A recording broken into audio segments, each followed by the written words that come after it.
आइए, इसकी आवाज थोड़ी बढ़ा दीजिए।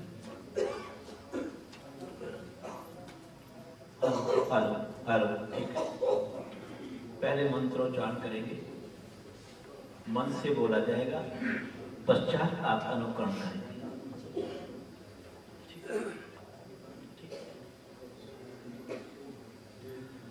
ओम सहना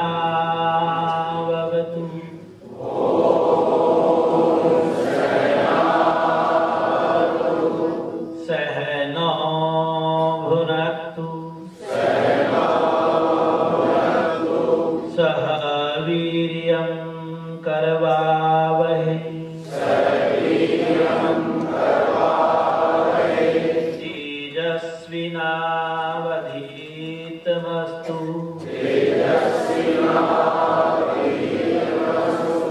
मा विद्विषावहै। ओम शांति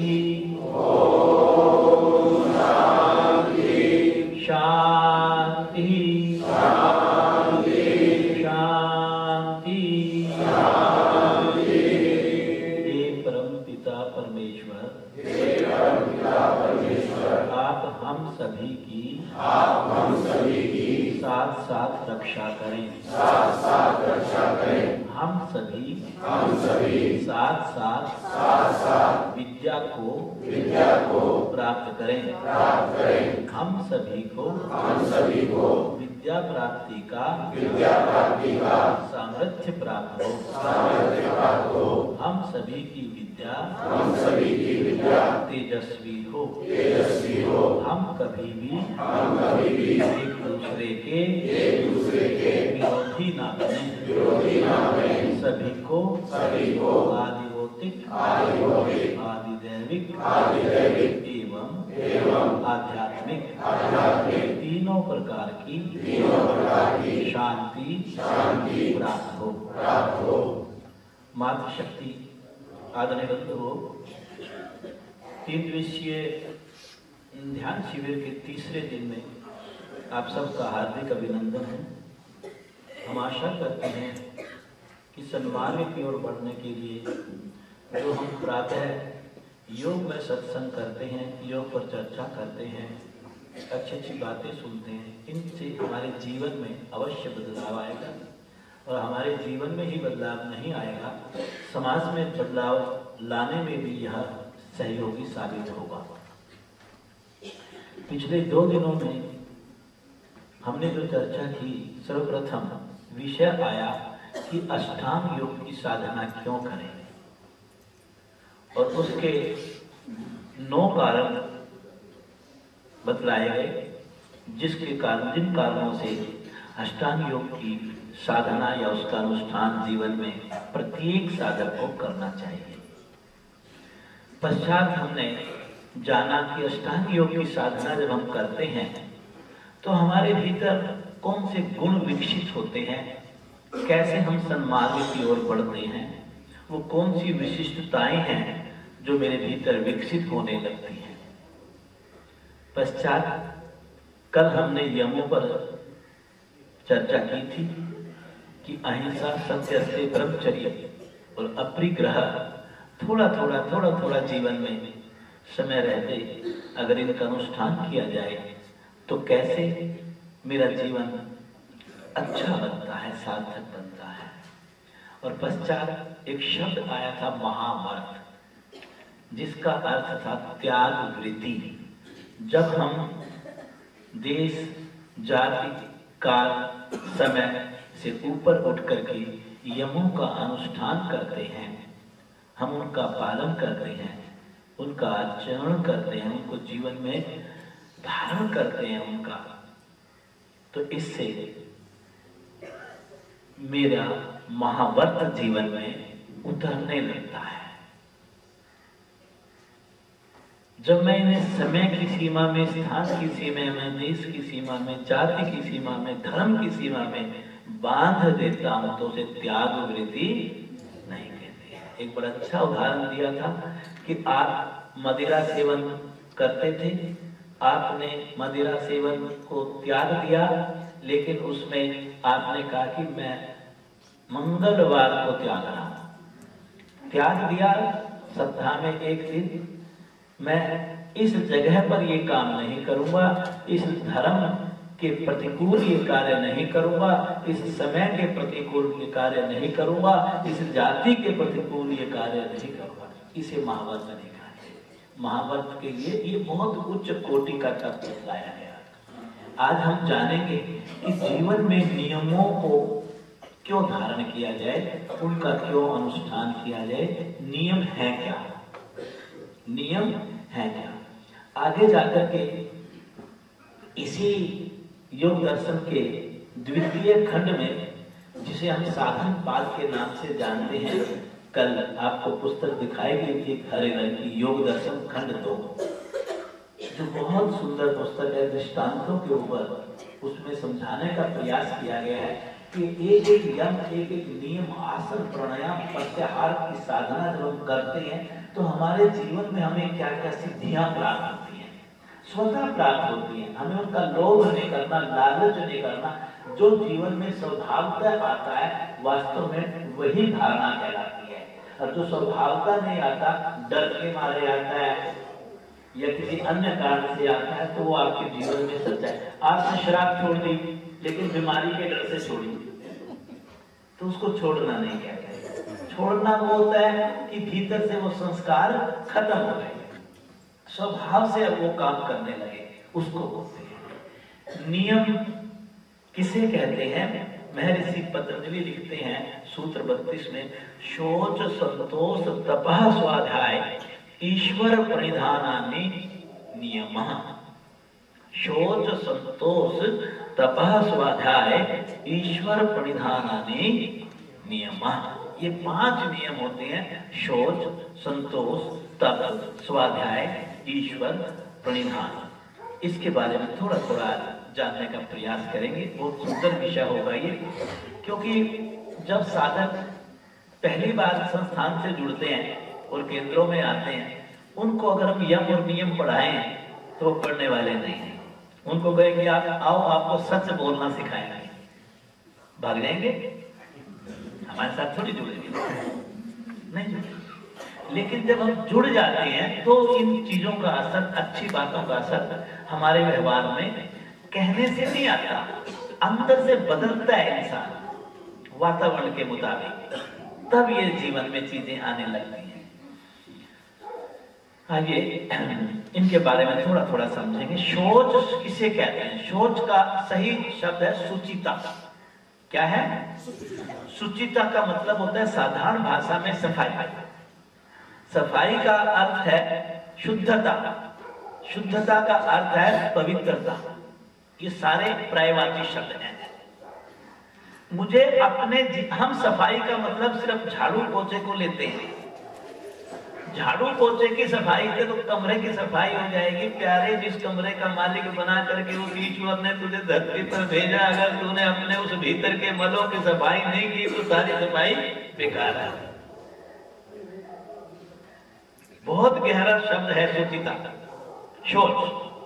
इसलिए योग में इसको 2 हिस्सों में बांट के देखते हैं, एक बाहरी सफाई और एक अंदर की सफाई। अंतरंग सुचिता और बहिरंग सुचिता। बहिरंग सुचिता में मेरे कपड़े साफ सुथरे होने चाहिए, मुझे प्रतिदिन स्नान करना चाहिए। बहिरंग सुचिता में इस शरीर की शुद्धि होनी चाहिए। आप धुले हुए कपड़े पहनो, इस शरीर को प्रतिदिन नहलाओ, साफ सुथरा करो। लेकिन बहिरंग सुचिता में आपकी आंतों की सफाई भी आ गई, आपकी आहार नाल की सफाई भी आ गई, आपकी नस नाड़ियों की सफाई भी आ गई। अब इस समाज में सफाई का मतलब लोग कितना समझते हैं? कमरे की सफाई ले लेते हैं, कपड़े की सफाई ले लेते हैं, जरा क्रीम पाउडर लगा करके उसको सजाने को उसको सफाई समझ लेते हैं। जिस व्यक्ति की आंतों में सालों साल मल की परतें जमा पड़ी रहती है, वो कब्ज का रोगी है, तो उसके बाहर वो बहुत बढ़िया चमक रहा है घी तेल और ये क्रीम पाउडर लगा करके। तो इस चमक का क्या फायदा है? तेरी आंखों में तो बोलो मन भरा। वास्तव में जब तक इस शरीर की अंदर और बाहर से सफाई नहीं होगी तब तक आपकी बहिरंग सुचिता आपके जीवन में नहीं आएगी। और अंतरंग सुचिता सूक्ष्म रूप में होती है। मेरे मन में क्या चल रहा है, मेरे मन पटल पर कौन से संस्कार अंकित हैं, मेरी वृत्तियां कैसी हैं, मेरी सोच कैसी है, मेरे भाव कैसे हैं, मेरे भीतर अगर विचार मेरे नकारात्मक हैं, मेरे संस्कार निकृष्ट हैं, मैं नकारात्मक सोचता रहता हूं दूसरों के बारे में, तो ये भी तो मन है, ये सूक्ष्म मन है। कौन सा है? सूक्ष्म मन। मोटी सफाई तो सब कर लेते हैं, अध्यात्म के मार्ग पर चले बिना आप सूक्ष्म सफाई नहीं कर सकते। और जब तक सूक्ष्म सफाई नहीं करेंगे तब तक जीवन में अध्यात्म का मार्ग प्रशस्त। इस सोच का मतलब हम केवल शुद्धि क्रिया लेते हैं। आप शुद्धि क्रियाएं कर लीजिए, भोजन को ठीक कर लीजिए, 4 आसन कर लीजिए, तो शारीरिक शुद्धि होगी आपकी, मोटी सफाई होगी आपकी। आप सोचते हैं आसन करने से सब कुछ हो जाएगा, आसन करने से मोटी सफाई होगी, शुद्धि क्रियाओं से मोटी सफाई होगी, स्थूल सफाई होगी, बहिरंग सफाई होगी, बहिरंग सुचिता होगी। लेकिन जब मैं अध्यात्म के मार्ग पर आगे बढ़ूंगा, जब मेरे कर्म अच्छे होंगे, जब मेरा अंतःकरण पवित्र होगा, तब मेरी अंतरंग सफाई होगी, तब मेरी अंतरंग सुचिता की ओर बढ़ूंगा। वह सही मायनों में मेरा अध्यात्म के मार्ग की ओर बढ़ने का सही आप कहिए कि लक्ष्य होगा, तब वो लक्ष्य मेरा साबित होगा, तब मैं उस मंजिल तक पहुंच पाऊंगा। सोच। और दूसरा क्या है?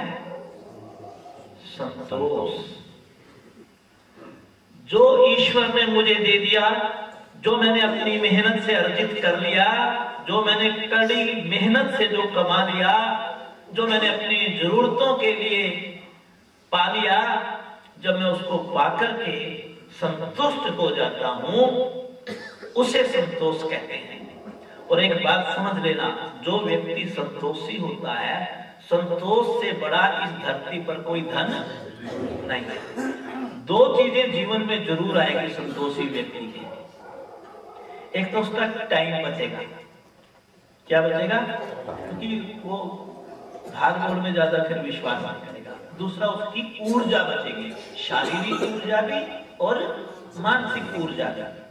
और यह व्यक्ति जो संतोषी है, अपने बचे हुए समय को और बची हुई ऊर्जा को अगर उस ईश्वर के कार्यों में लगा देगा, तो उसे ईश्वर का मार्ग, बोलिए,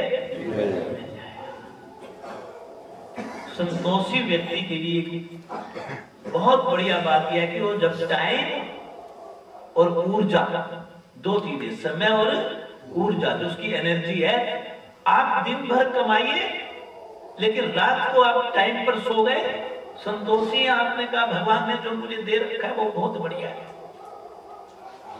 मैं खुश हूं उससे। और सुबह आप 3 बजे उठ गए, घंटा साधना की, नहाए धोए और फिर निकल गए ईश्वर के काम के लिए। जब 2 घंटे काम करके उस ईश्वर का घर को लौटेंगे, आप सच मानिए जीवन उससे सार्थक। अपने परिवार के लिए कमाना किसी के ऊपर एहसान करना नहीं है, क्योंकि शादी तूने रचाई थी, परिवार तूने बनाया, बच्चे तूने पैदा किए, उसके लिए तूने कपड़े लत्ते, रोटी कपड़े मकान की अगर इंतजाम कर दिया तो किसके ऊपर एहसान किया, मुझे बताओ। लेकिन ईश्वर ने तुझे इसलिए थोड़ी भेजा था, ईश्वर ने तो अपना सदस्य बना के अपने परिवार की सेवा के लिए भेजा था। ईश्वर का परिवार तो इतना छोटा नहीं है कि आप सिर्फ मियां बीवी 2 बच्चों तक अपने जीवन को सीमित करके कह दो कि मैंने जीवन जी लिया। उसने जो जीवन दिया है, उसने तो अपने परिवार का काम करने के लिए दिया है, दैविक कार्य करने के लिए दिया है, ईश्वरीय कार्य करने के लिए दिया है। संतोषी व्यक्ति ही ईश्वरीय कार्य किया करता है। गोधन गजधन वाजिधन और रतन धन खान, जब आवे संतोष धन। बस फिर कुछ नहीं।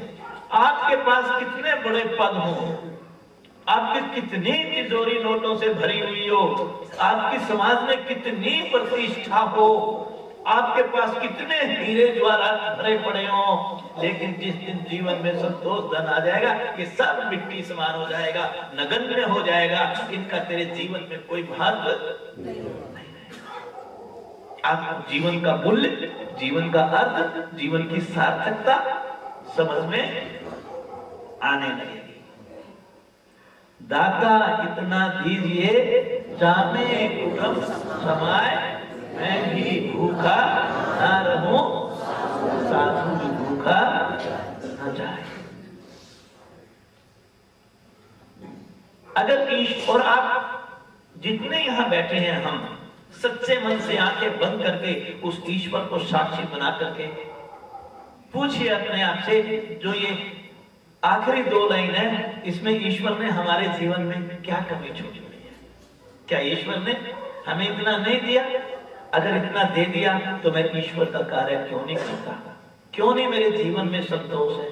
और आप एक बात और आपको मैं बताऊं, ये बिल्कुल व्यवहारिक पक्ष की बात है, नोट कर लो जब मर्जी आप आंख बंद करके आत्मचिंतन पर में जाकर के इस वाक्य को ध्यान में रखना, जिसके जीवन में संतोष होगा उसको हाई बीपी और हार्ट की प्रॉब्लम नहीं हो सकती। आप मेरी बात समझ रहे हैं ना? ऐसा व्यक्ति अगर 8:30 पर सोना चाहेगा तो उसको 8:31 पे नींद नहीं आएगी, 8:30। 3:30 पे उठना चाहेगा तो वो 3:30 पे उठेगा। ये विश्वास मांगा। संतोषी व्यक्ति के जीवन की ये सिद्धि कोई कम नहीं होती, क्योंकि उसको स्ट्रेस नहीं बनेगा। और सारा आजकल जितनी भी बीमारियां हैं, मानसिक रोग भी, शारीरिक रोग भी, अगर उनका कोई मूल कारण सबसे बड़ा है तो वो कौन सा है? स्ट्रेस, तनाव है।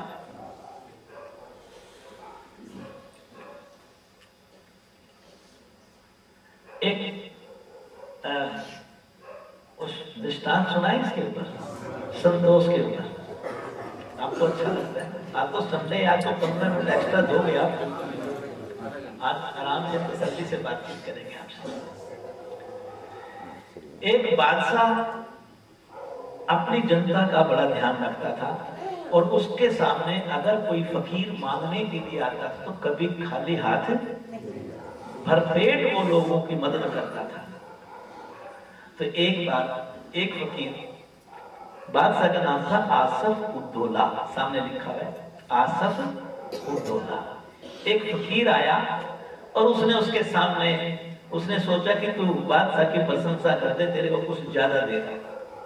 उसने कहा, देने वाला जिसको ना दे मोला, मोला कहते हैं भगवान, किसको कहते हैं? जिसको ना दे मोला उसे दे आसफ उद्दौला। आप समझे ये बात? जिसको ना दे मोला, जिसकी भगवान भी मदद नहीं करता ना, उसकी मदद कौन करता है? आसफ। अब आसफ उद्दौला के कान में जब ये शब्द पड़े वो फूल गए।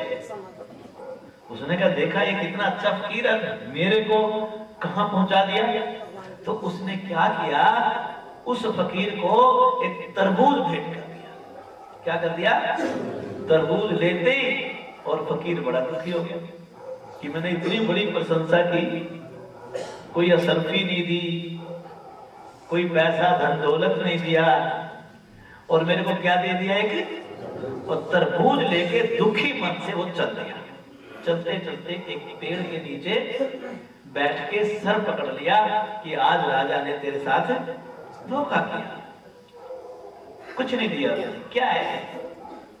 10 पैसे का एक तरबूज दे दिया। इतने में कोई दूसरा फकीर आता है बादशाह आसफ उद्दौला के सामने। वो क्या कहता है? कौन भला है आसफ उद्दौला, देने वाला तो है सिर्फ। कौन होता है आसफ उद्दौला देने वाला? अगर कोई देने वाला है तो इस धरती पर कौन है हमारा?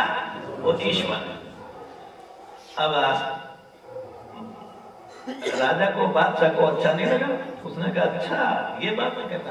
उसको 2 आने दिए, खाली तो भेजता नहीं था ना किसी को। क्या किया? 2 आने दिए। और फकीर 2 आने लेकर के बड़ा खुश हुआ। आप समझना, भाव समझना। वो 2 आने लेकर के वो फकीर बड़ा खुश हुआ, उछलता कूदता गाता बजाता वापिस कर दिया कि भी बादशाह ने मुझे 2 आने दिए। और 2 आने लेकर के जब वो जा रहा था तो रास्ते में उसने क्या देखा कि पेड़ के नीचे वो पहले वाला फकीर अपना सर पकड़े हुए बैठा हुआ है। उसने पूछा भाई क्या हुआ? उसने पूछा कि बाद में बताऊंगा, पहले तू ये बता कि तू आज बादशाह के सामने हो गया है। कहता हाँ। कहते क्या मिला? कहते मेरा तो आनंद आ गया। कहता हुआ क्या? कहता 2 आने दिए मेरे बादशाह ने मुझे, 2 आने। कहकर के खूब उसने प्रसन्नता व्यक्त की। तो दूसरा फकीर पहले फकीर से पूछता कि तुझे क्या मिला? कहता मुझे कुछ नहीं मिला। कहता क्यों? कहते ये तरबूज पकड़ा दिया महाराज ने। बादशाह ने क्या कर दिया? तरबूज पकड़ा दिया। वो कहने कोई बात नहीं, तू ये 2 आने ले ले, तरबूज मुझे दे दे, मुझे भूख लगी है, मैं खा लूंगा। फकीर का तो यही होता है ना कि 2 आने तू मेरे से ये ले ले और तरबूज मुझे दे दे। तो उसने बड़ा खुश हुआ, उसने 2 आने उसको दे दिए और वो तरबूज उसने मरे मन से उसको दे दिया। और वो फिर भी कुछ तरबूज लेके आज भूख मिट जाएगी। भूख मिटाने के लिए फकीर निकला था। वो घर गया, उसने चाकू मारा तरबूज पे, काटा तो असरफियों से भरा हुआ था।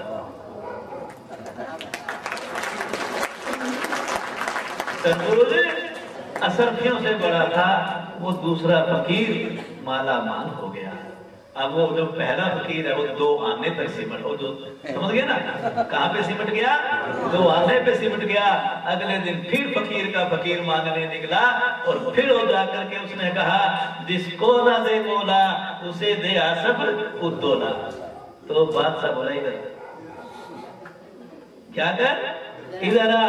और उससे कान में पूछा कल जो तरबूज दिया था उसका क्या किया? कहते जी वो 2 आने में बेच दिया मैंने।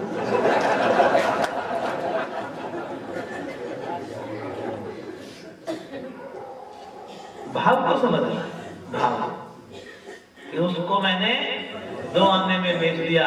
तो उस समय बादशाह कहता है फिर तेरे को कुछ भी दे दे तेरा कल्याण नहीं हो सकता, क्योंकि तेरे पास संतोष रूपी धन नहीं है। क्योंकि उस तरबूज में तो असरफियां भरी पड़ी थी जिसको तूने 2 आने में संतोष धन से बड़ा कोई धन नहीं। केवल एक दृष्टांत जो होता है ना वो कहीं ना कहीं जीवन को बदलने वाले होते हैं।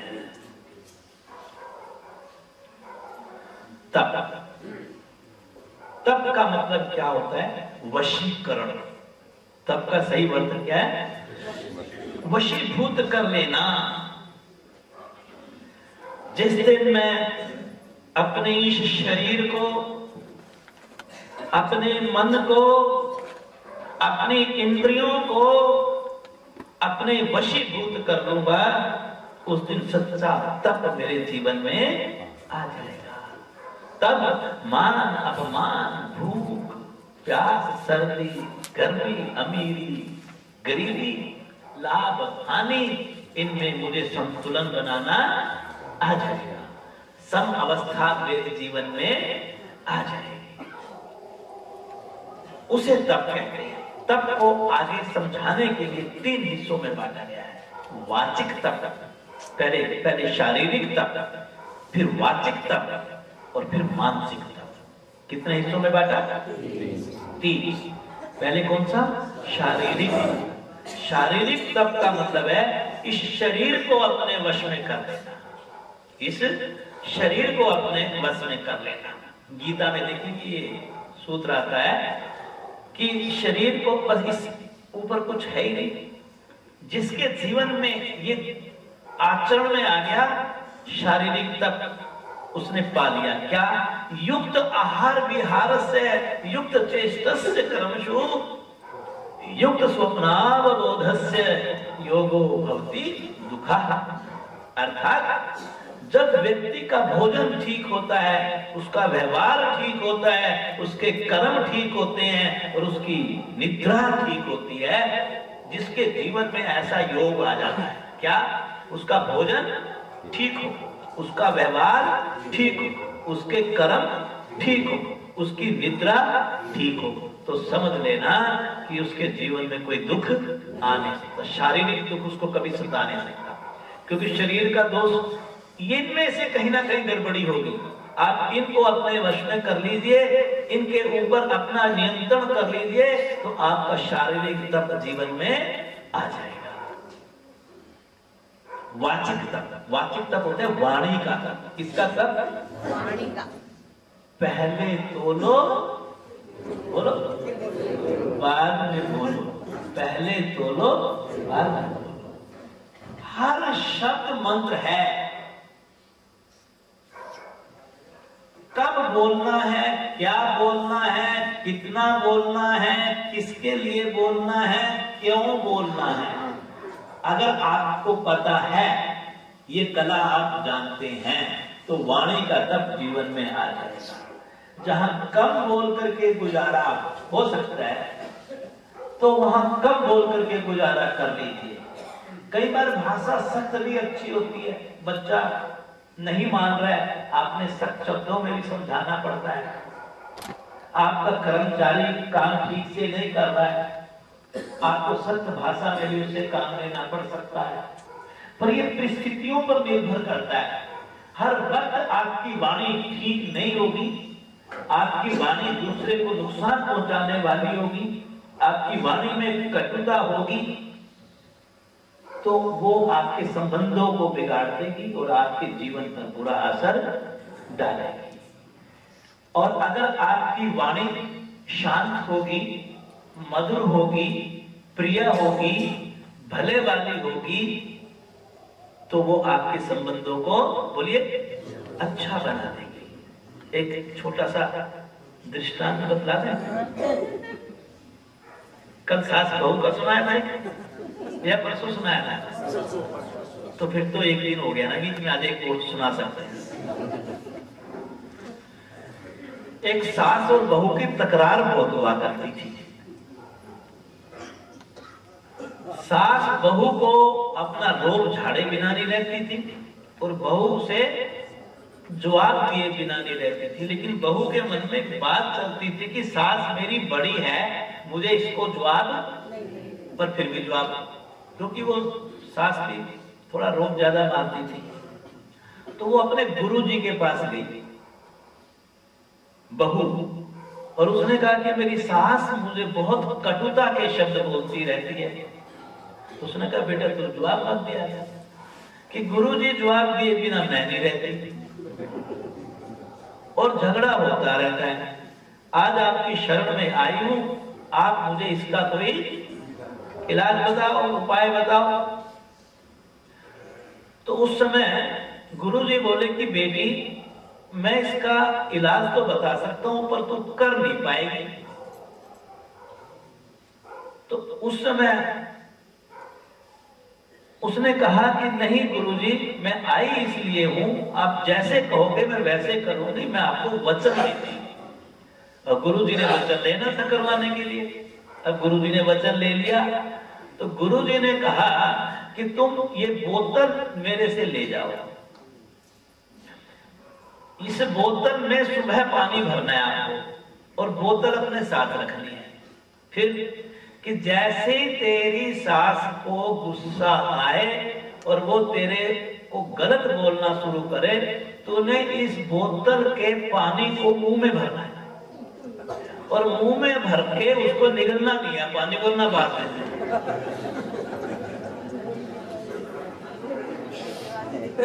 आप समझ रहे होंगे आगे, आप ज्ञानी हैं सर, कि जब तक सास बोलती रहे तो इस मुंह में पानी भर करके इसको ना तो निगलना और ना बाहर फेंकना, तब तक पानी मुंह में रखना है जब तक तेरी सास बोलती रहे। तेरी सास बोलना बंद कर दे, इसे चलना मत समझ करके। तो उसने वचन दे दिया था गुरु जी को, तो वचन तो निभाना जरूरी था। तो बोतल में वो सुबह पानी भर लेती, और जैसे ही सास बोलना शुरू करती, पानी मुंह में और अपना शांत।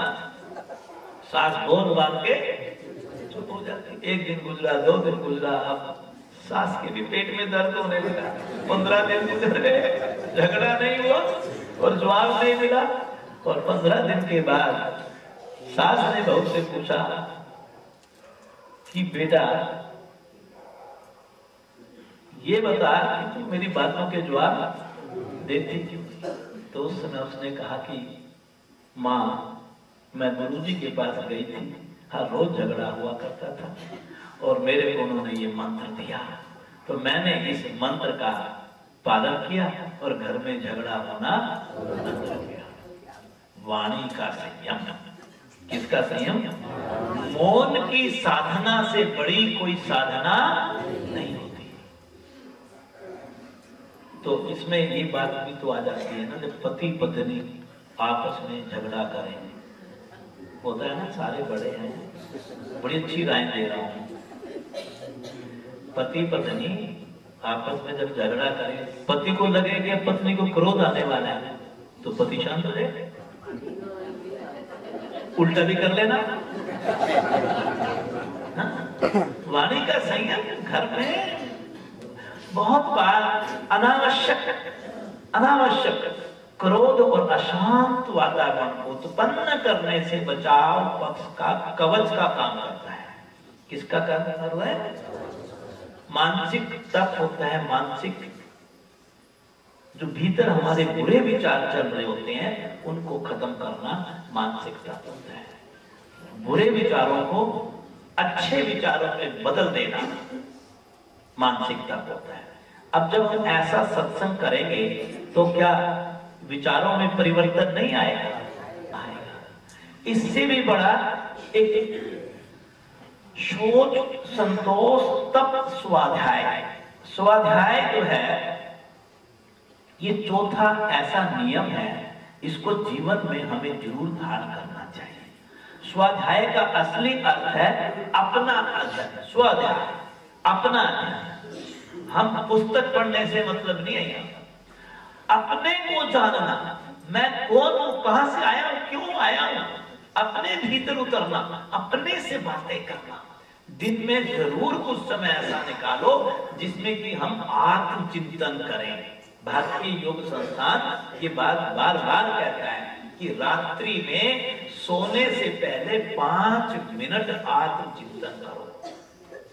आपको मैं अपने जीवन की एक व्यवहारिक बात बताता हूं जो मैं हर वर्ष करता हूं, अभी भी कर रहा हूं। कल भी इस विषय में, कल शनिवार था, शुक्रवार शनिवार का दिन होता है जिसमें कि मैं बोर्ड के लगभग 100 बच्चों को आत्मचिंतन करवाता हूं, खुद करवाता हूं मैं। आप मेरी बात समझे? देखो कितनी सुंदर बात बता रहा हूं आपको। बोर्ड के 100 बच्चों को शुक्रवार और शनिवार को आत्मचिंतन करवाता हूं।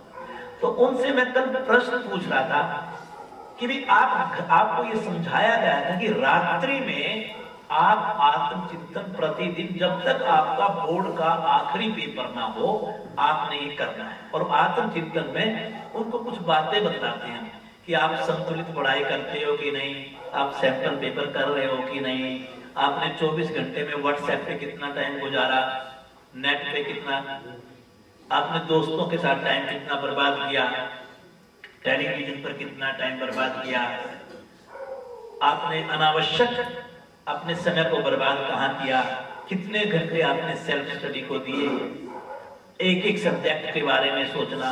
उनकी जरूरत वही है, उनको वहां क्योंकि अगर उनका इंटरेस्ट एरिया बदल दिया, अगर हम उसको कहें कि आप तो भगवान से बात करो बैठ करके, और वो भी उनको हम कहते हैं कि भगवान को साक्षी बना करके आप जिस गुरु को, जिस देवता को, जिस देवी को, जिसको आप मानते हैं उसको साक्षी बना करके आपने बात किया। तो आप यकीन मानना लगभग 60 से 70% बच्चों ने हाथ उठाया कि हम यहाँ से जब से आपने सिखाना शुरू किया, पिछले 2 महीने से सिखा रहा हूँ और ये काम मैं पिछले 20 साल से कर रहा हूँ, पर अब इसका इतना जबरदस्त प्रभाव आने लगा। तो उन्होंने कहा कि उनमें से 70% बच्चों ने हाथ उठाया कि हम रात को सोने से पहले प्रतिदिन ये आत्मचिंतन करते हैं। तो फिर उनसे मैंने पूछा कि क्या आपको अपनी कमियों का एहसास होता है? कहते हैं हाँ जी एहसास होता है, अगर हमने इंग्लिश की बुक पिछले 10 दिन से नहीं खोली तो हमारी आंखों से आंसू निकलने लग जाते हैं और अगले दिन बुक खोल जाती है। आप समझे मेरी बात? संस्कारों का निर्माण होता है इससे। आप कहने से बच्चों को, बड़े बच्चों को पढ़ा नहीं सकते, लेकिन उनको भीतर से बदल सकते हैं। जब बच्चों के ऊपर किया गया ये प्रैक्टिकल सफल हो सकता है, तो जब हम रात को बैठ के आत्मचिंतन अगर करें कि पिछले 24 घंटों के अंदर हमने कितनी बार क्रोध किया, हमने कितनी बार दूसरों के प्रति नकारात्मक विचार आए, हमने किसका कैसे बुरा किया, हमसे क्या गलतियां हुई, और हम उसमें एक संकल्प ले लें कि कल से मैं ऐसी गलती नहीं दोहराऊंगा, तो ये जीवन की कुछ ही दिनों के अंदर दिशा बदल जाएगी। डिग्रियां लेना, आप डिग्री हासिल करके डॉक्टर बन सकते हो, इंजीनियर बन सकते हो, एमबीए बन सकते हो, आप किसी कंपनी के सीईओ बन सकते हो, आप एक सफल राजनेता बन सकते हो, आप जो मर्जी बन जाइए, लेकिन ये जीवन तब तक सार्थक नहीं होगा जब तक तू अपने आप को जानेगा नहीं। स्वाध्याय मुझे अपने आप को जानने का मौका देता है, इसे जरूर अपने जीवन में हमें अपनाना चाहिए।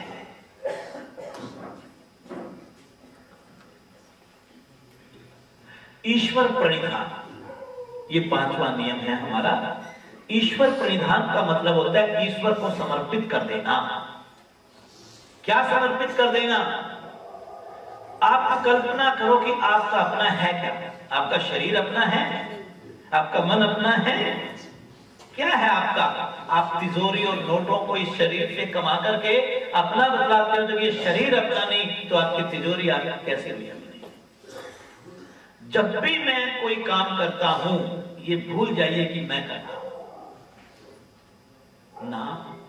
कोई मुझे ऊर्जा दे रहा है, मेरे पीछे कोई शक्ति मेरे पीछे काम कर रही है।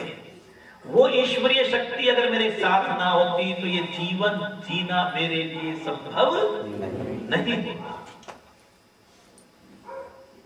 जब भी मैं कोई कार्य करूं, चाहे शरीर से करूं, चाहे मन से करूं, चाहे वाणी से करूं, तो मुझे वो कर्म करने से पहले हमेशा एक बात जरूर मन में भावना आनी चाहिए कि शरीर, मन, वाणी से किए जाने वाले सभी कर्म और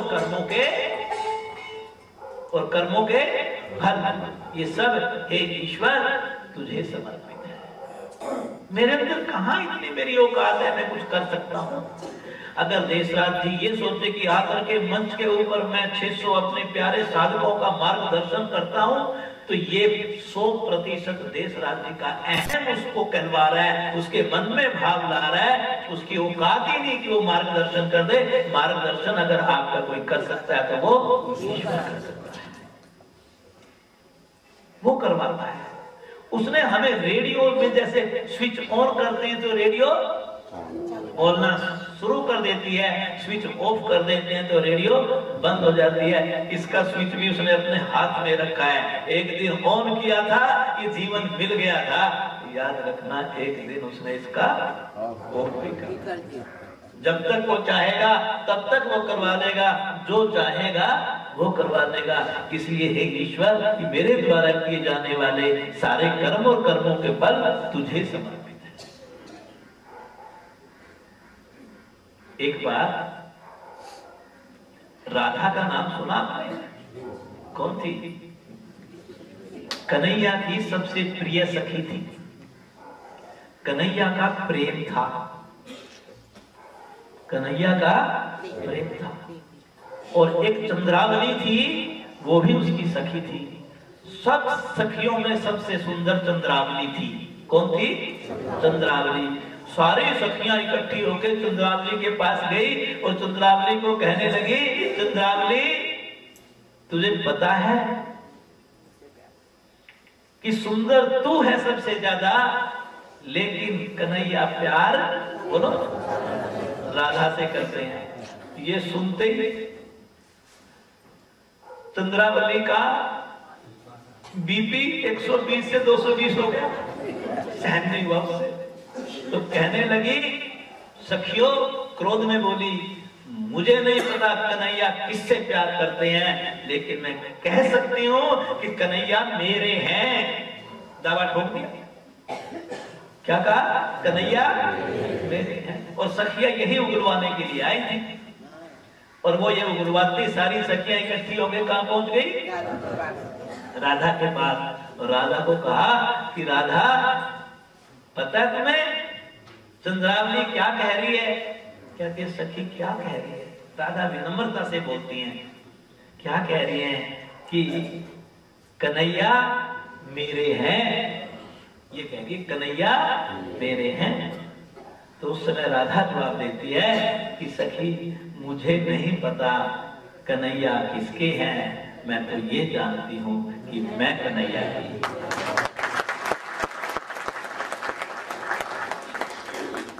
मैं जिस दिन ये भाव मेरा मेरे ईश्वर के प्रति आ जाएगा तो मेरे कर्मों में स्वतः सुधार हो जाएगा, और इन नियमों का पालन करने से मेरे शरीर में, मेरे जीवन में स्वतः परिवर्तन आएगा। व्यक्ति जब इस शरीर से काम लेता है तो हमेशा उसके मन में भाव आना चाहिए कि ये शरीर उसका नौकर है। तो आप इस शरीर से जब भी काम करें तो ईश्वर का नौकर बन करके काम करें। जैसे आपके घरों में नौकर आपकी सेवा करते हैं, तो आप ईश्वर के लिए जब सेवा का कार्य निष्काम भाव से करेंगे तो जीवन उतर जाएगा। जब मैं शरीर हूं तो उसका नौकर हूं, और जब मैं मन हूं, मन के रूप में भी तो काम करता हूं, मैं बैठे बैठे सोचता रहता हूं। तो अगर आप मैं मन हूं तो उसका अंश हूं, अगर ये भाव आएगा तो मन में कभी नकारात्मक विचार बोलिए। अगर मैं शरीर हूं तो उसका नौकर हूं, अगर मन हूं तो उसका अंश हूं, अगर आत्मा हूं तो स्वयं परमात्मा, अगर आत्मा हूं तो स्वयं परमात्मा। ऐसा भाव मेरे मन में आ जाना चाहिए।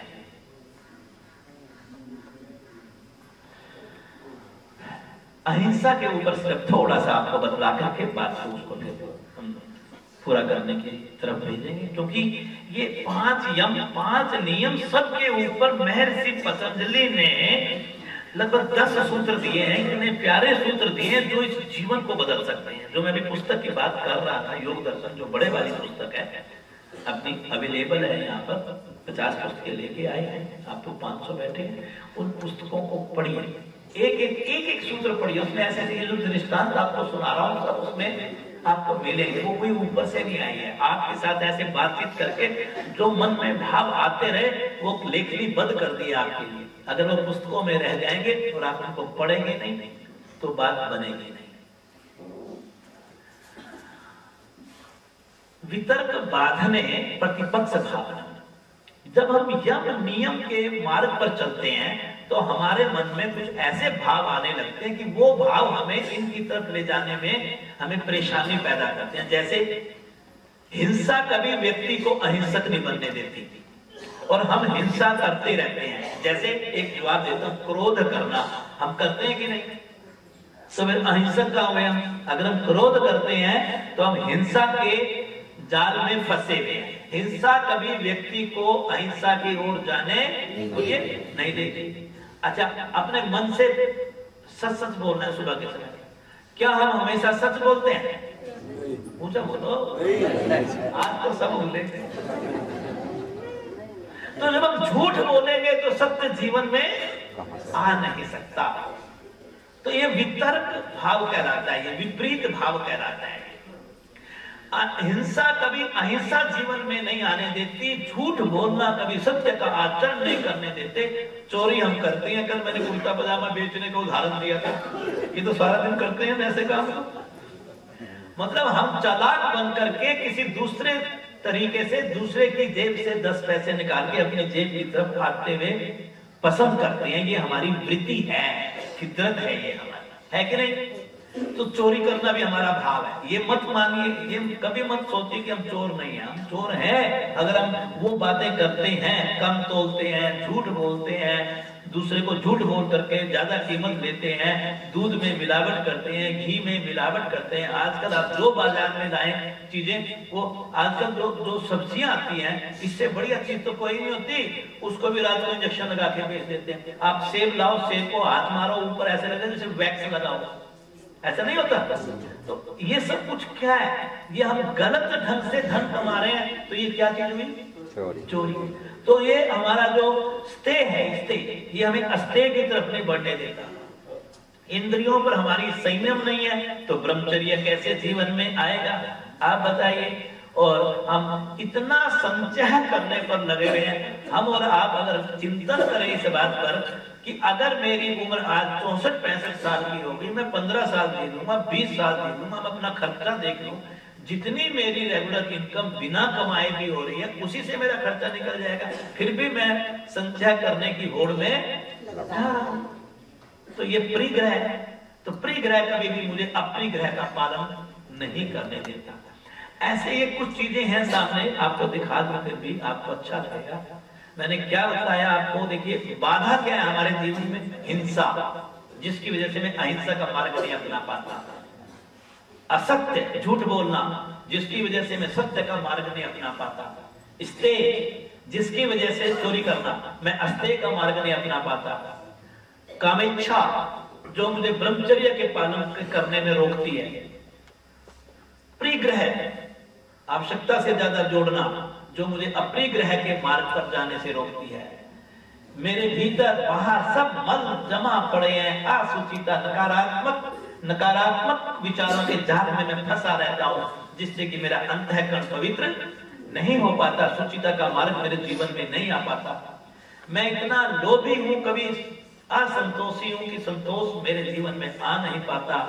मैं असंयम, शरीर, मन, बुद्धि, इंद्रियां मेरे वशीभूत नहीं है, जिससे कि तप मेरे जीवन में नहीं आ पाता। बहिर्मुखता मुझे अंतर्मुखी नहीं बनने देती, जिससे कि मैं स्वाध्याय से वंचित रह जाता हूं। और इसी प्रकार अहंकार जो है मेरा मैं, ये कार्यक्रम मेरी वजह से चल रहा है। आपको पता है? आप समझ रहे हैं शब्दों में क्या आ रहा है? क्या है? अहंकार आ गया। मैंने आयोजित किया ये जो मैं है ना, मैं, ये अहम है। ये अहम मुझे मेरे ईश्वर की ओर जाने से रोकता है। ईश्वर परिधान तब तक आ नहीं सकता जब तक मेरे भीतर अहम है। इसको, इस अहम की दीवार को मुझे गिराना पड़ेगा। और महर्षि पतंजलि क्या कहते हैं? कहते हैं कि जब आपके अंदर हिंसा आए तो आप अहिंसा का विचार ले आओ, झूठ बोलो तो सत्य का विचार ले आओ, परिग्रह आए तो अपरिग्रह का ले आओ, स्तेय आए तो अस्तेय का ले आओ, असुचिता आए तो सुचिता का ले आओ, अहंकार आए तो आप मन में लाइए कि तेरी औकात क्या है भैया, तो उस ईश्वर परिधान की तरफ बढ़े। जब आप इनके प्रतिपक्ष भाव को अपने भीतर लाएंगे तो आप पशुवत जीवन से बच जाएंगे, जीवन की निरर्थकता से बच जाएंगे। इसके अंदर बस केवल एक सूत्र करके इसको पूरा करूंगा क्योंकि बहुत लंबा हो जाएगा। ये 35वां। जब व्यक्ति जीवन में अहिंसा का आचरण करता है तो उसे सिद्धि क्या प्राप्त होती है? सिर्फ अहिंसा के ऊपर, एक ही शब्द के ऊपर करेंगे, बाकी तो सबकी सिद्धियां अलग अलग है। देखो, महर्षि पतंजलि ने ये ग्रंथ जो लिखा है ना, ये ऐसे ऐसे ग्रंथ लिख दिए। ये किसके लिए लिखे? उन्होंने अपने लिए लिखे होंगे। आपको पता है कि योग दर्शन क्या है? योग दर्शन ज्ञान नहीं है, आप ये समझ लेना। योग दर्शन ज्ञान नहीं है। योग दर्शन में जो कुछ लिखा है वो महर्षि पतंजलि का अपना अनुभव है, अपनी अनुभूतियां हैं। उसने अपनी जो साधना की, उन्होंने उन अपनी साधना की अनुभूतियों को लेखनीबद्ध करके और समाज को समर्पित कर दिया। अहिंसा प्रतिष्ठायाम तत् सनिधो वैर त्यागः। जब हम अहिंसा का अनुष्ठान करते हैं, जब हम अहिंसा का आचरण करते हैं, जब अहिंसा को हम धारण कर लेते हैं, जब अहिंसा हमारे जीवन में प्रतिष्ठित हो जाती है, तत् सनिधो वैर त्यागः। तो जो व्यक्ति इसका अनुष्ठान करता है, जिसके जीवन में ये प्रतिष्ठित हो जाती है, उसके आस पास रहने वाले जीव जंतु प्राणी कोई भी हो, जो हिंसक वृत्ति के होते हैं वो भी अहिंसा वाले बन जाते हैं। उनका आपस में जो वैर है, वैर त्यागा अर्थात उनका जो मन मुटाव है, जो वैर है वो खत्म हो जाता है, वो खत्म हो जाता है। इतनी ज्यादा सात्विक ऊर्जा बनती है अहिंसक व्यक्ति के अंदर, जो अहिंसा का पालन करता है, इतने उसके संस्कारों की शक्ति बन जाती है। जब वो ऊर्जा आसपास में हिंसक प्राणी के ऊपर अपना असर दिखाने लगती है, उसके अंदर से भी हिंसा खत्म हो जाती है। अब यहाँ जो शब्द तो माइक से बोले जा रहे हैं, लेकिन उसका असर केवल बोलने वाले के ऊपर आएगा या श्रोता के पास पे आएगा? श्रोता के ऊपर भी आएगा। ये किसी को ओज कहते हैं जी, अब तो साइंस भी मानने लग गई है। हर चीज का अपना ओरा होता है, आप समझ लीजिए, हर व्यक्ति का अपना ओज होता है। इस लाइट का प्रकाश यहां तक मार कर रहा है ना, बोलिए, ऐसी मेरे थॉट्स आप तक और आपके थॉट्स मुझ पर असर करते हैं। हमारे चारों तरफ एक ओरा होता है। जैसे व्यक्ति के ओरे के आप संपर्क में आएंगे, आपके ऊपर उसका असर आएगा। आप अच्छे आदमी के संपर्क में आ जाइए, सात्विक व्यक्ति के संपर्क में आ जाइए, तो उसका ओरा आपके ऊपर असर छोड़ेगा। किसी शराबी, किसी मक्कार, किसी निकृष्ट व्यक्ति के ओरे के संपर्क में आएंगे तो निकृष्टता मेरे जीवन में बढ़ जाएगी। एक आपको इसके ऊपर दृष्टांत सुना के विषय को पूरा कर दूं, सुना दे, बहुत सुंदर है वो, अहिंसा के ऊपर ही है, जीवन को बदलने वाला है। जब बौद्ध धर्म शिखर पर था, सम्राट अशोक की पुत्री संघमित्रा, आपने नाम सुना है? सम्राट अशोक की पुत्री संघमित्रा वो बौद्ध धर्म की प्रचारक बनी और उसकी अनुयायी थी, और जगह जगह जाकर के वो बौद्ध धर्म का प्रचार किया करती थी। एक बार उनको आदेश हुआ कि आप विदेश में जाकर के और आप बौद्ध धर्म का प्रचार करके आओ। जब वो इतनी अच्छी वक्ता थी, जब वो बोलती थी, उसके एक एक शब्द से श्रोता मग्न हो जाया करते थे, प्रभावित हो जाया करते थे, आकर्षित हो जाया करते थे। जब वो विदेश में गई बौद्ध धर्म का प्रचार करने के लिए, तो उस समय उसकी ख्याति बहुत बढ़ गई और इतनी भीड़ लगने लगी उनको सुनने के लिए, बहुत बड़ी संख्या में लोग आने लगे। तो वो जगह बदलती रहती थी। एक बार वो प्रचार करते करते ऐसी जगह पहुंची जहां उसके विरोधी विरोध में खड़े हो गए। उन्होंने कहा, ये तो आके हमारा धर्म बदलने के लिए आई है और कोई चाल जबरदस्त है, और उन्होंने पूरा बखेड़ा खड़ा करना चाहा कि कोई उसकी बात को ना सुने। लेकिन वो जितना विरोध करते पब्लिक, बोलिए, और ज्यादा बढ़ गई। इतनी ज्यादा पब्लिक बढ़ती हुई उनसे सहन नहीं हुई, क्योंकि निकृष्ट बुद्धि थी। रात को उन निकृष्ट बुद्धि वाले सब कुछ व्यक्तियों ने एक बैठक बुलाई और बैठक में निर्णय ले लिया कि संघमित्रा का वध कर दो। क्या निर्णय कर लिया? इसका वध करेंगे तो ये रुक पाएगी, वरना ये नहीं रुक पाएगी। तो अब उसमें पूछा गया, भाई कौन ये काम कर सकता है? जो सबसे ज्यादा जोश में था। आजकल तो आप देखते हैं कि जिसने विरोध करना होता है वो तो कुछ भी कर देता है। उसने हाथ खड़ा किया, उसने कहा कि मैं उसका वध करूंगा। रात का टाइम तय हो गया, तलवार हाथ में ले ली और मारने के लिए संघमित्रा को चला गया। संघमित्रा एक झोपड़ी के अंदर रह रही थी। पहले उसने रेकी करनी चाहिए। धीरे धीरे नंगे पांव झोपड़ी के पास गया। झोपड़ी में एक छिद्र था, उसने छिद्र में से ये देखना चाहा कि अंदर की एक्टिविटीज क्या है। इस समय संघमित्रा सोई हुई है कि नहीं। सोई हुई होगी तो मैं उसकी धड़ से सर को अलग कर दूंगा तलवार मार करके। तो लेकिन उस समय वो सोई हुई नहीं थी। धीमा धीमा एक दिया जल रहा था और उस समय देखा कि झोपड़ी में एक गाय लेटी हुई है। गाय के पांव के ऊपर घाव है और संघमित्रा उस घाव की धुलाई कर रही है। और धुलाई करने के बाद संघमित्रा ने उसको पट्टी बांधनी चाहिए। संघमित्रा के पास पट्टी नहीं थी, तो उसने अपने साड़ी का पल्लू फाड़ा और गाय के घाव के ऊपर पट्टी बांध दी। पट्टी बांध करके और वो हाथ जोड़ करके खड़ी हो गई और संघमित्रा ने कहा कि हे प्रभु, जिसने इस गाय को चोट पहुंचाई उसको सुखी रखना और उसको सद्बुद्धि देना, और मेरी गौ माता को ज्यादा कष्ट ना हो, इसको जल्दी से जल्दी ठीक कर दो, इसके घाव को भर दो। जैसे ये प्रार्थना उस निकृष्ट बुद्धि वाले व्यक्ति को, जो कि इतना बड़ा नकारात्मक विचार मन में लेकर के आया था, उसके हाथ में तलवार थी और तलवार हाथ से छूट गई और पानी पानी हो गया। झोपड़ी में गया और अष्टांग पर प्रणाम किया और कहा, मां मुझे माफ कर दो, मां मुझे माफ कर दो।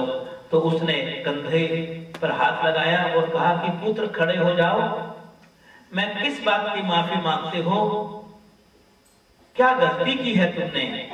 मेरी नजरों में तो तुमने कोई गलती नहीं की। कहने लगे, नहीं मां, हम तुम्हारे विरोधी थे और मैंने तुम्हें मारने की जिम्मेदारी ली थी। आज मैं तुम्हारी हत्या करने के लिए आया था, लेकिन तुम्हारा ये रूप देख करके मेरा हृदय बदल गया। हिंसा अहिंसा में बदल गई और आप तो देवी हैं, दया की देवी हैं। तो उस समय संघमित्रा ने क्या कहा, सामने देखिएगा। संघमित्रा ने नवयुवक के सर पर स्नेह के साथ हाथ फेरते हुए कहा कि पुत्र याद रखो, जिसको हम जीवन दे नहीं सकते उनका जीवन नष्ट करने का हमें अधिकार नहीं है। ईश्वर के अधिकारों को अपने हाथों में ले लेना नीति संगत नहीं है। जन्म और मृत्यु हमारे अधीन थोड़ी है। जन्म और मृत्यु किसके अधीन है? ईश्वर के अधीन है। हमें किसी के प्राण लेने का नहीं, बल्कि उनकी रक्षा करनी चाहिए, लेना नहीं चाहिए। सबको आदर की दृष्टि से देखना चाहिए। यही मानवता का सच्चा सिद्धांत है। हिंसा के ऊपर कौन हावी पड़ गई? अहिंसा। हिंसा के ऊपर भाव को समझना है दृष्टांत के साथ। हिंसा के ऊपर कौन हावी पड़ गई? अहिंसा। तो इसका मतलब यह हुआ कि हमें जीवन में अहिंसा का आचरण करना चाहिए, और जब आप अहिंसा का आचरण करते हैं तो हिंसक वृत्ति वाले जीव को भी हम अहिंसक बना सकते हैं। ये शक्ति है अहिंसा में। ऐसे सभी यम और नियमों की अपनी सिद्धियां हैं। मैं इस बात को पूरा करूंगा। एक आपको 3 दिन से आप आ रहे हैं, अगर आप कहें तो एक वीडियो आपको दिखाएं, मेडिटेशन के साइंटिफिक फायदे क्या होते हैं। आजकल नया जमाना आ गया ना, आप में से भी नई पीढ़ी के कुछ बैठे होंगे, वो सोचते होंगे ये तो पुराने जमाने के लोग हैं, ऐसे दृष्टांतों में उलझे रहते हैं। ऐसा नहीं। मैंने पहले दिन एक बात कही थी कि अब तो गंगाराम हॉस्पिटल और एम्स वालों ने रिसर्च करनी शुरू कर दी और साइंटिफिकली ये प्रूव करना शुरू कर दिया कि योग जो दे सकता है वो दवाइयां नहीं दे सकती। आप अगर अपनी दिनचर्या को बदल लो